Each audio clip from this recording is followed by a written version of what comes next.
I'm at the Salvation Army. So COVID-19 has meant a lot of changes to a lot of our nonprofits in the area. How have things changed for you regarding your food pantry services?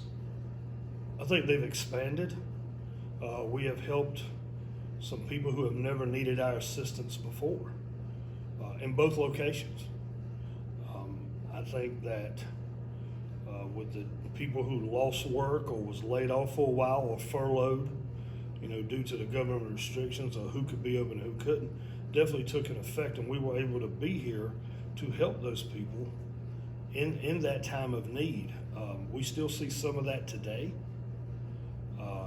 We definitely noticed at Christmas time because we had probably, I would say, 22 families that had never applied for assistance before at Christmas. And that's fine, that's what we're here for. So we did see that. I think one of the biggest challenges that often gets overlooked with the COVID is that when new people who have never needed assistance before, they have issues with trying to figure out how to get assistance. So during this time, we have spent time educating the public on what needs to happen for them to get the assistance they need.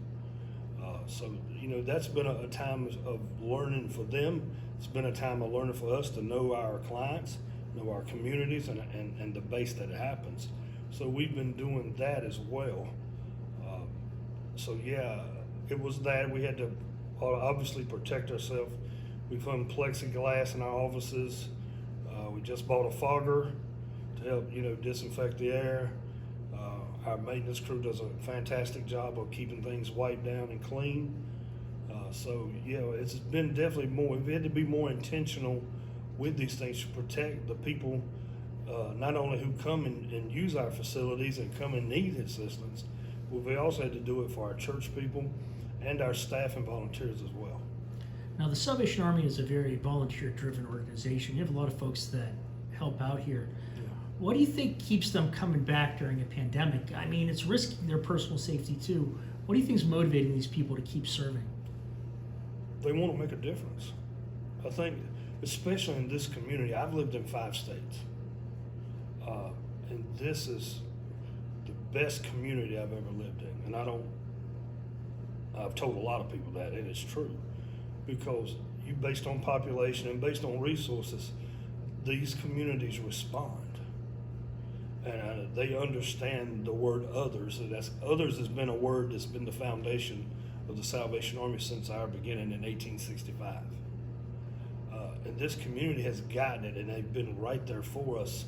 And in this town, you have people, in all of our areas that we serve, we have seen people they want to make sure people are taken care of. And that don't happen everywhere.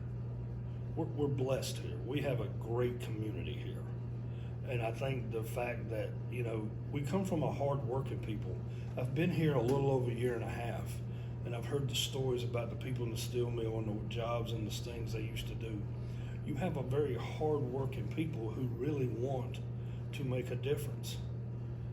And, some people themselves have been through hard times themselves, and they understand.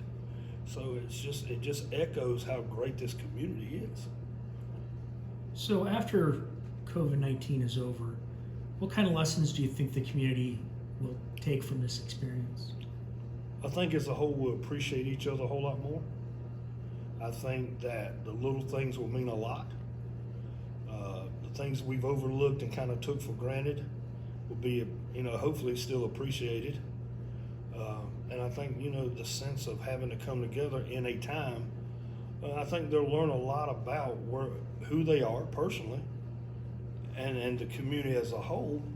You get to see not only, I know a lot of people want to point at negatives, but I hope and pray that they'll learn of how great this community is. And from an outside point of view, someone who's not been here long, I can tell you, I think they're going to learn to appreciate each other a whole lot more than they ever have before, and appreciate all the work and all the help that's been offered to others simply because of their efforts. You see, I wear this uniform, and when you see me, I'm the co-officer of the Salvation Army. But when people, they help us and they volunteer or whatever faction it comes in, they're just as much Salvation Army as I am, because we don't work unless the community works. And anywhere you go, any nonprofit, I don't care where you're at, this is universal, is that the organization you have, if you're really trying to do the right thing, you will never be better than the community you live in. And we've been able to do some wonderful and great things and helped a lot of people because of the community.